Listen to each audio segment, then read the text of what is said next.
2026년 4월 어느 월요일 아침, 김대리는 옆자리 박과장 명세서를 우연히 봤습니다. 같은 연봉인데 박과장 통장에는 매달 38만 원이 더 들어와 있었어요. 이 영상은 경제 현상을 분석하는 정보 제공 목적이며 특정 투자를 권유하지 않습니다. 같은 회사, 같은 직급, 같은 연봉, 5천만 원. 그런데 명세서 6칸이 다르게 찍힙니다. 박 과장이 쓴 3가지 카드를 끝까지 보면 다음 명세서가 달라 보입니다. 모르면 매년 456만원, 알면 매년 456만원. 쪄내는 이유가 있어. 김대리는 명세서를 책상 위에 펼쳤어요. 그 38만원이 도대체 어디로 샌 건지 직접 눈으로 확인해 보려고요. 맨 윗칸에 찍힌 숫자는 416만 6천원, 명목 연봉 5천만원을 12달로 나눈 세전 지급액이에요. 그런데 통장 입금란엔 약 345만원만 찍혀 있어요. 70만원이 사라진 거예요. 한 달 월세 하나가 증발한 셈. 부양가족 1인 기준 표준 실수령이에요. 그 70만원은 도망간 게 아니라 명세서 위쪽 4칸에 차곡차곡 적혀 있었어요. 국민연금, 건강보험, 보용보험, 소득세. 여기에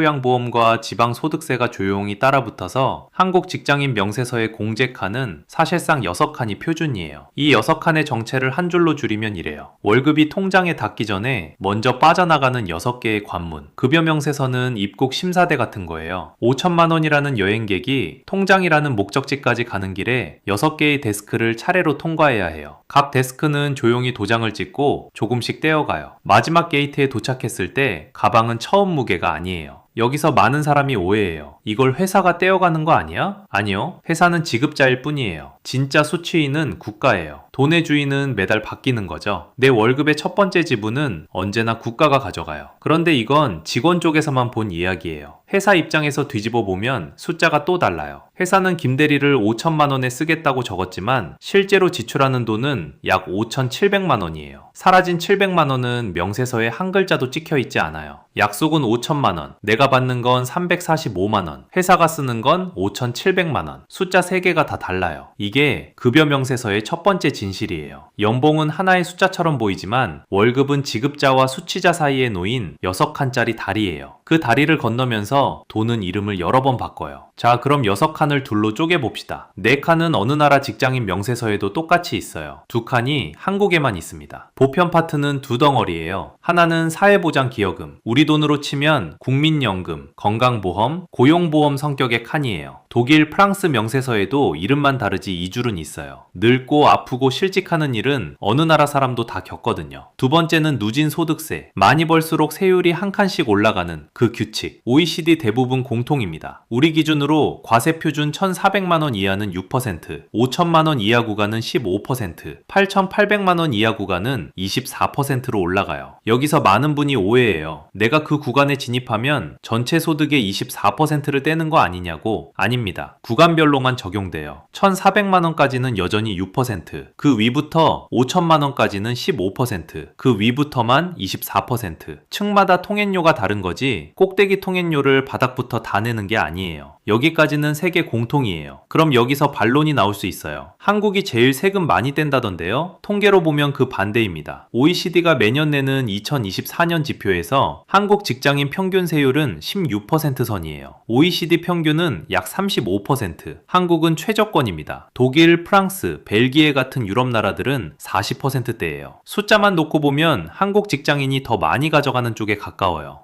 그럼 왜 우리는 이렇게 무겁게 느낄까? 이유는 숫자가 아니라 빠져나가는 방식이에요. 같은 금액이 세금으로 나가도 연말에 한 번 정산해서 내는 나라랑 매월 명세서에서 칸칸이 빠져나가는 나라는 체감이 다릅니다. 한국은 거의 전부 원천징수예요. 월급이 통장에 들어오기 전에 이미 여러 칸에서 깎이고 남은 금액이 찍혀요. 매달 눈앞에서 깎여 나가니까 통계 숫자보다 마음에 남는 숫자가 훨씬 커요. 김대리도 박 과장도 이 지점에서 같은 느낌을 받아요. 열심히 벌었는데 왜 내 통장엔 이만큼밖에 안 남지? 그리고 또 하나, 보드게임은 다 똑같이 생겼어요. 근데 테이블마다 추가 규칙이 있어요. 한국 테이블엔 보편 4칸 말고 한국에만 있는 줄이 하나 더 있습니다. 심지어 그 줄은 최근 몇 년 사이 조금씩 조용히 더 굵어지고 있어요. 통계가 낮게 나오는데 체감이 무거운 진짜 이유는 보편 부분이 아니라 바로 그 줄에 있어요. 그 그 줄의 이름은 비과세 한도예요. 같은 장부에 찍혀도 먼저 빼놓은 칸은 아예 과세 대상에서 빠지는 돈입니다. 2026년 기준 식대 월 20만원, 자가운전 보조금 월 20만원, 그리고 6세 이하 자녀 보육수당이 자녀 1명당 월 20만원까지. 식대와 자가운전만 합쳐도 연 480만원이 과세 표준에서 통째로 사라집니다. 과세 표준이 내려가면 소득세도 4대 보험도 동시에 줄어요. 한 칸 뺐는데 두 개가 같이 내려가는 구조예요. 자, 김대리와 박과장 같은 연봉 5천만원. 김대리는 비과세 0원, 박과장은 식대 20만, 자가운전 20만이 급여 규정에 박혀 있어요. 숫자는 같은데 박과장은 과세 표준이 연 480만원 낮게 잡혀요. 월 실수령 차이가 10만원 안팎, 1년이면 약 120만원이 벌어집니다. 같은 월급 봉투에서요. 이게 박과장의 첫 번째 카드, 비과세 한 장이에요. 부양가족, 자녀, 연금저축 카드가 더해지면 격차는 계속 불어나요. 이건 뒤에서 보여드릴게요. 여기서 이 채널이 가장 단호해지는 지점입니다. 이건 회사가 알아서 해주는 게 아니에요. 급여팀이 먼저 식대 비과세로 올려드릴까요? 이렇게 묻지 않습니다. 본인이 요청해야 급여 규정에 올라갑니다. 이게 정보 비대칭 설계예요. 영수증 갖고 오세요 라고 기다리는 칸. 쪄내는 이유가 있어. 모르면 안 빠지는 게 아니라 모르면 덜 받는 구조로 설계돼 있는 겁니다. 식대 이미 20만원 받는데요? 이런 분. 현금으로 받는 20만원과 급여 규정에 비과세 식대로 박힌 20만원은 전혀 다른 돈이에요. 전자는 과세되고 후자만 과세 표준에서 빠집니다. 명세서에서 식대 항목이 별도 칸에 잡혔는지 확인해 보세요. 연봉 대별로 작동 포인트도 다릅니다. 연봉 4천 직장인은 인적공제, 자녀 세액공제 쪽이 크게 움직이고 연봉 8천 이상은 비과세와 연금저축 쪽이 크게 움직입니다. 같은 연봉이라도 누구와 사느냐, 어디에 체크했느냐가 실수령을 흔드는 겁니다. 명세서는 한 장인데 안에 박힌 칸의 개수는 사람마다 다른 거예요. 한 가지 더. 같은 회사 안에서도 이 줄이 고르지 않습니다. 비과세 식대를 급여 규정에 명시한 회사와 그냥 식대 보조비 명목으로 얹어주는 회사가 따로 있어요. 같은 식대 20만이어도 전자는 과세 표준에서 빠지고 후자는 그대로 세금이 붙습니다. 회사별 급여 규정 자율성이 만든 두 번째 한국축이에요. 그리고 2026년 가만히 있으면 실수령이 줄어드는 해예요. 국민연금 요율이 9%에서 9.5%로 올랐습니다. 근로자 부담이 4.5%에서 4.75%로 뛰었고 건강보험도 7.09%에서 7.19%로 붙었어요. 명세서 공제칸이 조용히 두꺼워졌다는 뜻입니다. 한국 테이블의 추가 줄은 매년 굵어지고 있어요. 여기서부터 진짜예요. 한국 공제 체계에는 임계값 절벽이라고 부를 만한 선이 몇 개 숨어 있어요. 이 선을 넘느냐 안 넘느냐에 따라 실수령이 수십만 원씩 움직입니다. 절벽은 지도에 안 그려져 있어요. 근처에 서 있는 사람만 떨어지죠. 첫 번째, 작은 절벽. 총급여 7천만 원 선입니다. 이 선을 넘으면 신용카드 소득공제 한도가 300만 원에서 250만 원으로 줄어요. 50만 원 차이. 크진 않지만 연말정산에서 분명히 티가 납니다. 두 번째, 중간 절벽. 과세 표준 5천만 원 선. 이 선을 넘는 순간 해당 구간 세율이 15%에서 24%로 올라갑니다. 9%포인트 점프예요. 여기만 돼도 연봉이 오른 만큼 실수령이 안 오르네 라는 말이 슬슬 나오기 시작해요. 그리고 세 번째, 이건 절벽이야. 과세 표준 8,800만원과 8,801만원, 딱 1만원 차이로 세율이 24%에서 35%로 찝니다. 11%포인트 점프. 한국 누진세 경사가 가장 가파른 지점이에요. 명목 연봉으로 환산하면 대략 1억 1천만원 부근에 서 있는 사람들이 밟는 선입니다. 여기서 오해 하나 풀고 갈게요. 8,801만원이 된다고 내 모든 돈의 35%가 붙는 게 아니에요. 그 1만원 초과분에만 35%가 적용됩니다. 세율 자체는 그렇게 무섭지 않아요. 문제는 주변이에요. 이 선을 넘으면 연금저축 세액공제율 기준, 의료비 세액공제 기준선, 건강보험 피부양자 탈락 여부 같은 게 연쇄적으로 바뀝니다. 절벽은 세율이 아니라 그 주변 항목의 연쇄 반응이에요. 그래서 가장 냉정한 교훈 하나. 이 절벽 근처에서는 연봉이 오르는 게 실수령이 오르는 게 아닐 수 있어요. 이직이나 큰 성과급을 받기 직전에는 반드시 내 과세 표준이 어디 서 있는지 확인해야 합니다. 같은 연봉 5천만 원을 받는 김대리와 박과장으로 돌아와 볼게요. 똑같은 연봉인데 조건에 따라 격차가 어떻게 벌어지는지 3단으로 보여드릴게요. 사례 1. 둘 다 부양가족이 없고 박과장만 식대 비과세 한 칸을 활용한다고 가정합니다. 월 격차 약 15만원. 이 정도면 알면 좋고 몰라도 그만 수준이죠. 사례 2. 둘 다 부양가족 2명, 맞벌이. 박과장은 비과세 2칸과 인적공제, 자녀 세액공제까지 챙겼다고 해볼게요. 인적공제는 부양가족 1인당 박과장 과세표준 150만원을 깎아주고 자녀 세액공제는 1자녀 25만원에서 시작해요. 격차가 월 약 25만원으로 벌어집니다. 여기서 저는 월세라 공제는 이미 받아요 라고 하시는 분 잠깐만요. 월세 세액공제 대상과 월세 소득공제 대상은 조건이 완전히 다르거든요. 그래서 사례 3으로 갑니다. 사례 3. 부양가족 2명, 맞벌이. 거기에 월세와 연금저축 납입까지 박과장이 설계대로 다 활용한 경우 월 격차가 약 38만원까지 벌어질 수 있어요. 연으로 환산하면 약 456만원, 10년이면 약 4,560만원 차이 가능성이 있습니다. 차 한 대 값이 명세서 안쪽에서 조용히 사라지는 셈이에요. 그것도 같은 연봉에서요. 그럼 박 과장은 어떻게 이 절벽들을 빠져나갔을까요? 3장의 카드만 썼습니다. 박 과장이 특별한 사람은 아니에요. 단 3장의 카드를 김대리보다 먼저 꺼냈습니다. 월 38만원의 차이는 여기서 결정됐어요. 카드 1. 비과세 카드. 박 과장은 입사할 때 회사 급여 규정에 식대 20만원과 자가운전 보조금 20만원이 비과세로 명시돼 있는지 확인했어요. 연 480만원이 과세 대상에서 빠지면 소득세 기준으로 약 70만원이 줄고 4대 보험 부담까지 같이 내려갑니다. 합쳐서 월 약 10만원이 실수령에 얹히는 구조예요. 여러분이 할 일은 딱 하나, 급여팀에 서면으로 물어보는 겁니다. 우리 회사 급여 규정에 비과세 식대 자가운전 항목이 명시돼 있나요? 없으면 명시 요청. 회사가 알아서 챙겨주는 항목이 아니에요. 여기서 미리 꺼낼 반론. 연봉 협상 중인데 지금 이거 말해도 되나요? 그때 말해야 가장 유리해요. 입사 직전, 오퍼레터 받기 전에 급여 규정 명시를 요청하는 건 협상 카드 중 가장 쉽게 통하는 쪽입니다. 카드 2. 인적공제, 세액공제 카드. 부모님이 만 60세 이상이고 소득 요건을 충족하면 부양가족 등록이 가능해요. 배우자, 자녀까지 빠짐없이 넣는 게 기본이고 자녀 세액공제는 1명이면 25만원, 2명이면 55만원이 붙습니다. 박 과장은 매년 10월 홈택스 연말정산 미리 보기 화면에서 부양가족 탭만 점검해요. 누락된 가족 1명이 연 수십만원을 결정하거든요. 이것도 회사가 안 알려줍니다. 국세청 서버가 여러분을 기다리고 있을 뿐이에요. 카드 3. 연금저축 IRP 카드. 이게 3장 중 가장 강력합니다. 연금저축과 IRP를 합쳐 연 900만원 한도, 총급여 5,500만원 이하면 16.5%, 초과면 13.2%가 세액에서 직접 빠져요. 한도까지 채우면 연 최대 148만원 수준의 절세가 생깁니다. 특정 상품 얘기가 아니에요. 계좌 종류와 세제 혜택 구조 얘기입니다. 어떤 펀드, 어떤 종목을 담을지는 완전히 다른 주제고 오늘 다루지 않아요. 박 과장이 특별한 게 아니라고 말씀드렸죠? 이 3장은 회사가 숨긴 카드가 아니에요. 책상 서랍에 들어있는데 아무도 꺼내라고 얘기 안 한 것 뿐입니다. 그리고 오래 들고 있을수록 유리해요. 오늘 꺼내면 오늘부터, 내년에 꺼내면 내년부터 작동합니다. 앵커 모먼트 하나 받고 갈게요. 이 3장은 평생 3번만 꺼내면 됩니다. 다음 월급일, 이직 제안서 받는 날, 그리고 매년 10월 연말정산 시즌. 이 3번의 문턱에서 서랍을 여는 사람과 닫아두는 사람이 10년 뒤 차 한 대 값만큼 벌어지는 거예요. 자, 이제 김대리와 박 과장 이야기를 한 문장으로 정리해 볼게요. 같은 연봉이면 같은 실수령이 아니에요. 사실은 명세서 6칸을 아는 사람과 모르는 사람의 매월 38만원 격차예요. 쪄내는 이유가 있어. 메커니즘은 3박자로 움직입니다. 명목 연봉이 회사에서 출발하고 한국 특유의 비과세 세액공제 칸이 누구에게는 열리고 누구에게는 닫히며 내 명세서 6칸이 옆자리와 다르게 찍혀 매월 38만원이 갈라집니다. 보편임금이 한국 설계로 번역되고 그 번역이 내 지갑에 도착하는 경로죠. 그래서 오늘의 한수, 이번 달 월급일, 내 명세서를 열어서 비과세, 세액공제, 사회보험료 3칸의 형광펜을 표시하세요. 그 다음 국세청 홈택스 연말정산 미리 보기에서 부양가족과 세액공제 항목을 한번 돌려보세요. 이게 박 과장의 첫 번째 카드예요. 앵커는 분기 1회, 월급일 다음날. 이 간단한 동작이 내 연봉은 이 정도 라는 뉴스 속 감정을 내 명세서 6칸은 이 상태 라는 구조적 판단으로 바꿉니다. 효과는 두 겹입니다. 1년 안에 연 최대 148만원 절세가 보이고 10년이면 차 한 대 값이 명세서 안쪽에 조용히 쌓여요. 그리고 다음 이직 제안서, 다음 연봉 협상서를 받았을 때 숫자가 아니라 구조로 읽게 됩니다. 분기 1회 ISA, 연금저축 IRP 잔고 점검. 이건 시즌 내내 반복할 우리 채널의 코어 체크입니다. 오늘 3장이 내일 자산이에요. 지난 편 전세 사기 안 당하는 구조에서 계약서가 내 자산을 지킨다고 했죠? 오늘은 명세서 6칸이 내 월급을 지킵니다. 다음 편은 경제뉴스 3개를 구조로 해체합니다. 뉴스 헤드라인이 내 지갑에 닿는 경로를 추적해요. 쪄내에는 이유가 있어. 돈의 흐름을 따라가 보면.